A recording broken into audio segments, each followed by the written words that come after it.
Bom, Celso, cobertura jornalística esportiva no Brasil, qual que é o panorama? Tá bom, tá ideal, tem muito que melhorar? Qual que é a sua visão sobre o tema? Bom, tá melhorando, né? O mar tá para peixe, a gente vai ter Olimpíada, vai ter Copa, aliás, na ordem inversa, a Copa antes da Olimpíada, né? E o jornalismo esportivo tem justamente esse desafio.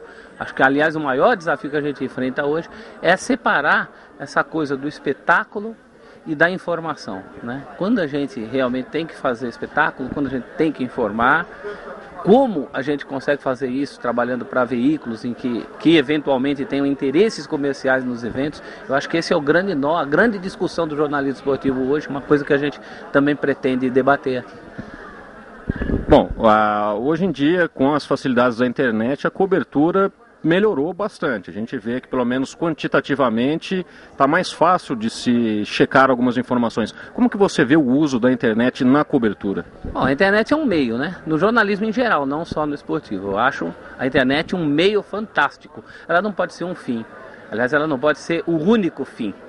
O lado ruim da internet é que ela justamente acomodou os jornalistas, acomodou as coberturas. Todo mundo hoje quer ter as informações sentado diante do computador. Isso não pode ser. A internet é um excelente meio para você achar fontes, redes sociais são excelentes para você procurar material para suas matérias, mas não para fazê-las diretamente, né? A prática do velho jornalismo, aquele que você vai atrás das informações, ela tem que permanecer viva, com a internet, sem internet, né? O dever do jornalista é correr atrás da notícia onde ela está.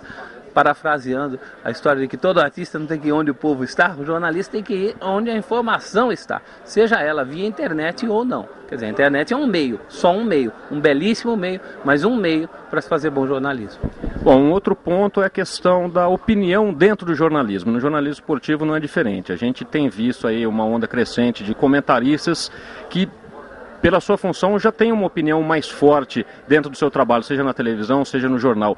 Mas agora, com o advento da internet, os blogs, parece que está sendo um pouco mais, não exacerbado, mas um pouco mais contundente essa questão da opinião. Como que você enxerga o jornalismo opinativo dentro do futebol, no questão comentários e críticas?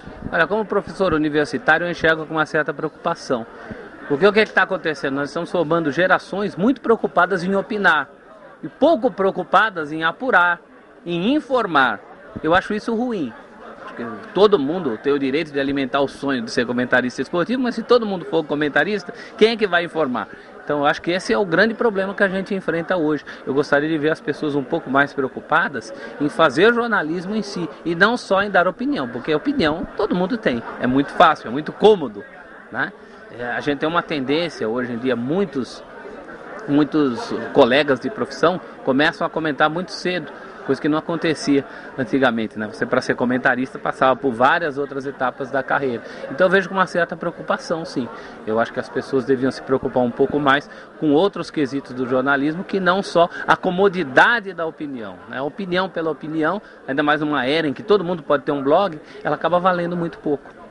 Bom, para finalizar, a última pergunta. No Brasil a gente tem essa peculiaridade que é do repórter de campo, que o juiz apita, ele entra em campo para entrevistar o jogador, seja no intervalo, antes de começar o jogo, coisa que não acontece na Europa, por exemplo. No Brasil, o Palmeiras, através do Luiz Felipe Scolari, proibiu os jogadores de conversar com os repórteres nesse meio tempo.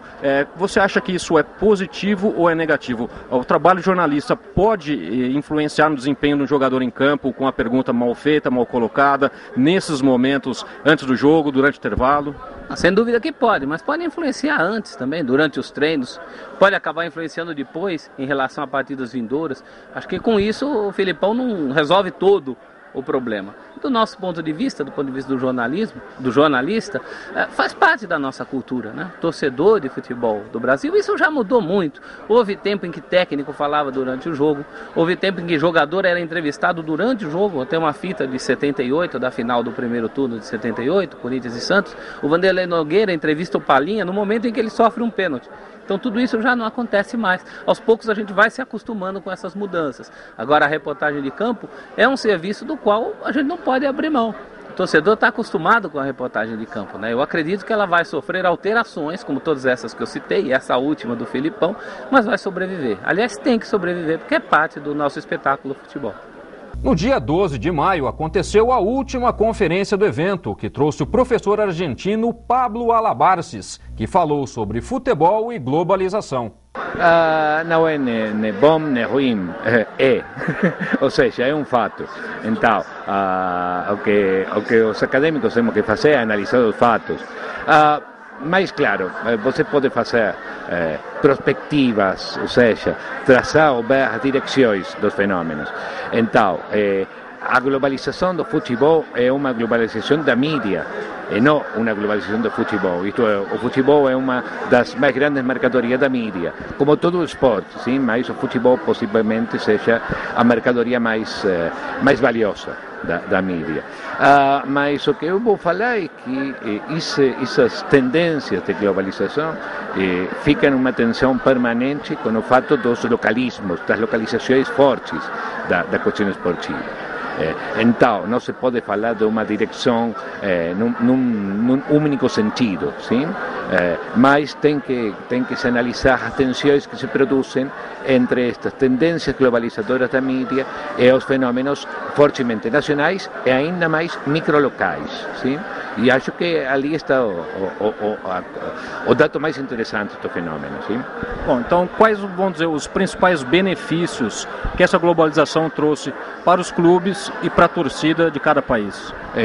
Para a torcida, acho que nenhuma vantagem, mas acho que as torcidas estão radicalizando sua condição local, como uma forma de reação exasperada de afirmação identitária local frente a aquilo que eles percebem como uma globalização excessiva que não podem controlar, não podem fazer controle sobre.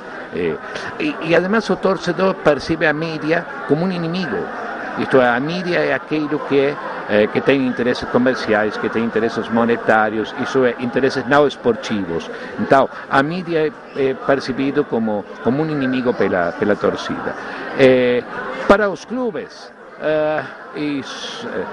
a globalização o que produz é direitos na televisão e, fundamentalmente, a exportação dos jogadores. Então, ontem eu ouvia falar de algumas possíveis ofertas de times europeus pelos alguns jogadores argentinos. Um deles, um goleiro do time Lanús, um pequeno time de Buenos Aires. O goleiro não tem jogado na primeira do clube, tem jogado somente um campeonato sul-americano sub-20.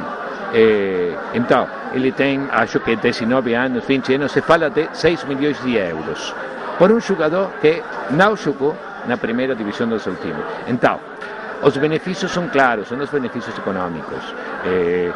Ao mesmo tempo, acho que há um problema ali que justamente está... bom, não conheço o dia a dia da realidade do futebol brasileiro, sim? No caso argentino, você tem os jogadores muito jovens, os jogadores muito velhos, porque no meio todos eles jogam fora. Não? E isso não sei se um problema para os clubes, mas volta a ser um problema para os torcedores. Bom, falando um pouco da formação de base, os jovens que vão jogar futebol, mudou um pouco a forma, vamos dizer, com que o mercado da bola está buscando esses jovens. A gente vê que na Europa, ou por estratégia de marketing, um clube contratou uma criança de 1 ano e 6 meses, jovens que saem do Brasil, que o clube leva a família, porque não pode contratar, porque tem menos... Tem mudado, vamos dizer, nas pequenas cidades, nos pequenos vilarejos, na mentalidade das pessoas, esse mercado da bola nos jovens. Sim, ou seja, eu conheço bem o caso argentino e conheço o caso brasileiro pelos comentários e narrativas dos meus colegas, que, por exemplo, alguns desses colegas têm trabalhado, não sei, 10 anos no fenômeno das escolinhas, então me falaram de esta questão das crianças cada vez mais pequenas que se enfrentam ao êxito ou fracasso aos 15 anos. E isso sim é uma grandíssima mudança, é uma mudança, acho que muito terrível. Especialmente porque possa no horizonte da criança a salvação econômica da família, da toda da família e de, não sei, o bairro inteiro ou o fracasso mais absoluto, isto é, que a diferença entre êxito deportivo e glória, perdão, a relação entre êxito deportivo e glória econômica é ainda muito mais estreita. Então, isso, o que já era uma seleção natural quase darwiniana, não sei, agora é ainda mais perigosa, perdão, e ainda mais complexa para a identidade ainda psicológica das crianças. Não, acho que é um terrível problema, terrível. Os professores que organizaram a 13ª jornada fizeram um balanço positivo do evento. A jornada já está na sua 13ª edição, é um evento muito tradicional para o departamento, para a Unesp de Bauru. E a cada ano ela procura identificar um tema através do qual se possa ter múltiplos olhares, que diferentes áreas do conhecimento possam convergir para uma análise comum de um mesmo objeto, mas ao mesmo tempo com ferramentas, com olhares diferentes. Daí a ideia de problematizar o futebol, dessa vez, e em que medida o futebol pode ser visto como uma metáfora e como uma expressão constitutiva da realidade social, política, da identidade cultural brasileira. Nós procuramos estabelecer um equilíbrio entre especialistas que militam na academia, pesquisadores que já têm uma certa tradição em grupos de pesquisa, em universidades de diferentes áreas, da história, da sociologia, da antropologia, críticos culturais que atuam no jornalismo ou em outras mídias, de maneira geral, na grande área da comunicação, podemos dizer assim, para tornar o evento mais atrativo, mais apetitoso. Embora ele seja uma iniciativa estritamente científica, acadêmica, tem uma série de procedimentos, exigências que são próprias da universidade, é importante que a universidade tenha abertura, flexibilidade para dialogar e atrair a sociedade para o conhecimento que ela produz. Daí nós procuramos então identificar quem são esses especialistas. Muitos deles foram indicados pelo próprio professor Zeca, que já tem uma tradição de pesquisa na área, participa de vários eventos cuja temática é o esporte, o futebol em particular. Fizemos alguns contatos com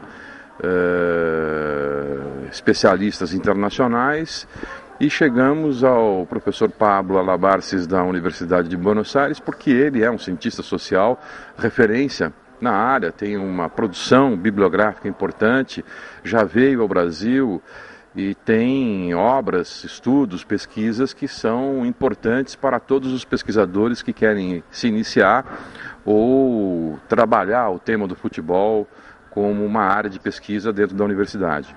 Bom, professor, além das palestras aqui de manhã e à noite, no período da tarde aconteceram apresentação de filmes e também apresentação de trabalhos acadêmicos, pesquisas de alunos aqui da Unesp. Como que você vê essa participação, essas partes além das palestras aqui? Bom, no primeiro dia, na tarde do primeiro dia, nós tivemos uma sessão filmográfica com a apresentação do documentário Subterrâneos do Futebol, do Maurício Capovilla, um documentário que ganhou visibilidade agora, depois, quase 40 anos depois de ele ter sido produzido, e um trecho da série Futebol, do João Moreira Salles, também um documentário, em que dois documentaristas analisam essa prática social tão importante, tão cotidiana no Brasil, que é o futebol. Depois, na quarta-feira à tarde, na quinta à tarde, houve as sessões de apresentação de trabalhos, em que um comitê científico da Unesp, formado por um grupo de professores, selecionou e avaliou os trabalhos que mereciam ser apresentados e estabeleceu sessões temáticas de acordo com a unidade que esses trabalhos poderiam manter. Nós tivemos não apenas alunos da Unesp inscritos, mas alunos da própria cidade, da região de Bauru, de outras instituições, alunos da Unesp de Assis, alunos que se inscreveram, que vieram de Santos, Curitiba, São Paulo. Então a jornada teve 110 trabalhos inscritos, que para nós é uma grande satisfação, e que demonstra, mais uma vez, um evento que já está completamente solidificado no calendário da FAAC, da Faculdade de Arquitetura, Artes e Comunicação da Unesp de Bauru.